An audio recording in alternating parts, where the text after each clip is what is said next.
Agora vamos tratar do outro campo de batalha em função, em cima desse caso Lulinha, que esse está na Procuradoria-Geral da República, entre a PGR e o ministro André Mendonça. Ontem nós trouxemos aqui, a Procuradoria pediu ao ministro André Mendonça para enviar o caso Lulinha para a primeira instância, porque não haveria prerrogativa de foro nos envolvidos. Os sinais do gabinete do ministro Mendonça são de que ele não vai topar.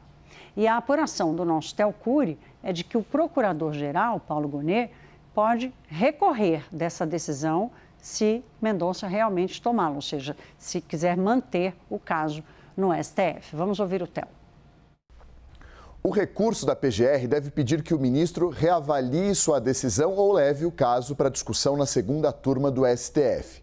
O colegiado é formado por André Mendonça, Cássio Nunes Marques, Luiz Fux, Gilmar Mendes e Dias Toffoli. Caberia a André Mendonça definir o momento de levar esse possível recurso a julgamento na segunda turma. O parecer da PGR enviado ao ministro André Mendonça defende a remessa de um dos inquéritos contra a Lulinha para a primeira instância. O argumento central é a ausência de investigados no inquérito com foro no STF que justifique a permanência desse caso no tribunal. O STF tem a atribuição de processar, entre outras pessoas, presidentes, deputados, senadores, ministros de Estado, ministros do próprio Supremo Tribunal Federal e o Procurador-Geral da República. Outro argumento que fundamenta o parecer da PGR é a ausência de relação dessa investigação com o escândalo do INSS. Mendonça, no entanto, tende a manter essa investigação com ele no Supremo Tribunal Federal. O ministro tem dito a interlocutores que as investigações ainda podem indicar e alcançar pessoas com autoridade com foro no Supremo Tribunal Federal. A avaliação no gabinete dele é a de que há uma tentativa de tirá-lo desse caso. A manifestação da PGR incomodou o ministro. Auxiliares de André Mendonça ressaltam que a própria PGR foi a favor, no passado, da distribuição do processo por sorteio no STF, o que representaria, na avaliação dele, uma contradição da Procuradoria.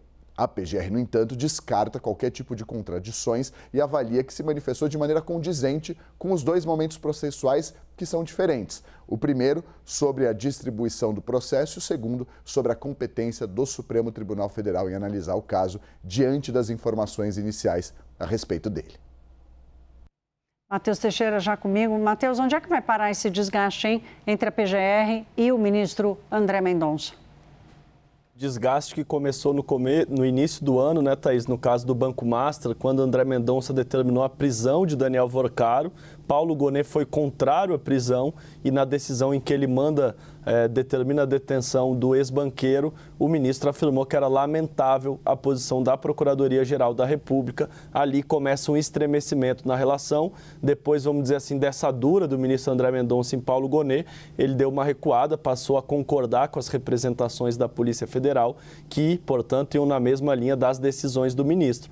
Mas esse desgaste no caso do Master agora migra para o caso do filho do presidente Lula, Fábio Luiz Lula da Silva. Na visão ali de pessoas próximas a André Mendonça, há uma tentativa de tirá-lo da condução da investigação contra o filho do presidente da República. Por que há essa visão?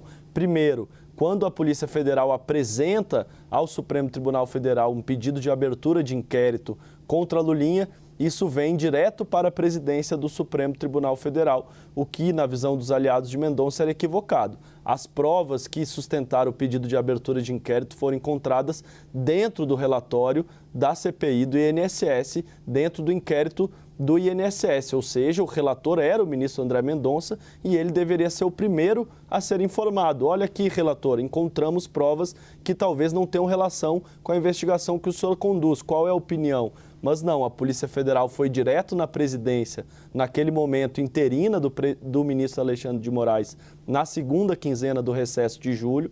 O ministro Alexandre de Moraes recebe o pedido desses 3 inquéritos contra o filho do presidente, pede a manifestação da PGR. PGR, a PF está dizendo que não tem que ser com o relator do INSS. PGR se alinha à Polícia Federal e daí então Alexandre de Moraes determina a distribuição livre em sorteio. E por coincidência foi que isso caiu com o ministro André Mendonça, não foi por conexão com o caso do INSS, apesar de as provas terem sido encontradas ali dentro e de terem atores em comum com o caso do INSS. E agora uma segunda tentativa de retirada das mãos do ministro André Mendonça, com esse recurso em que a Procuradoria afirma que, na verdade, esse processo deveria tramitar em primeira instância, ou seja, não deveria estar nas mãos do ministro Supremo, mas sim nas mãos de um juiz de primeiro grau. E isso causou, segundo eu apurei com pessoas próximas a Mendonça e também na Procuradoria, esse estremecimento na relação entre o titular da ação penal, ou seja, o titular do Ministério Público, Paulo Gonet, e o relator das duas investigações mais rumorosas do país, do caso do Master e do INSS, que delas originaram Dark Horse e Lulinha. Portanto, tudo nas mãos do ministro André Mendonça, que não está de bem com a PF e agora também a relação estremecida com a PGR, Thaís.